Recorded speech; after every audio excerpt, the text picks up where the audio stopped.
Canada and China have reached a preliminary but landmark trade agreement. Canadian Prime Minister Mark Carney trumpeted a deal he struck with China at a banquet on Friday after he was welcomed by President Xi Jinping as Canada's first leader to visit Beijing since 2017. Carney is seeking to rebuild ties with his country's second-largest trading partner after the United States. Canada's previous Trudeau government had imposed 100% tariffs on Chinese electric vehicles, prompting a retaliation from Beijing. That led to a slump of some 10% in China's 2025 imports of Canadian goods. The two nations on Friday promised to tear down trade barriers while forging new strategic ties. With our new strategic partnership. According to Carney, Canada will cut its tariff on up to 49,000 Chinese electric vehicles to 6.1%.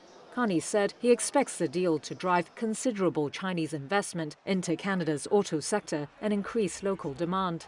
Though it was slammed by Doug Ford, Premier of Ontario, Canada's main auto manufacturing province. Ford complained on X that it gave China a Canadian foothold.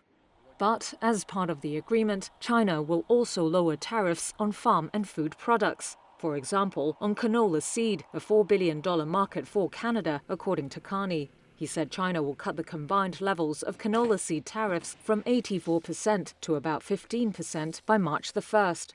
Along with other tariffs being dropped, nearly $3 billion in export orders will be unlocked for Canadian farm and fish industries, Carney said.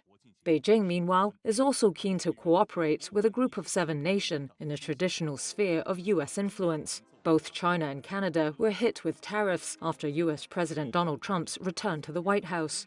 Asked by reporters to compare ties with China and the U.S., Carney tried hard to be diplomatic, underlining Canada's deep ties to its neighbor. But yes, in terms of the way that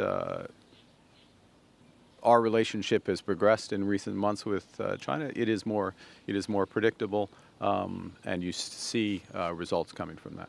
In a joint statement, Canada and China pledged to restart high-level economic and financial dialogue, as well as boost cooperation, trade and investment.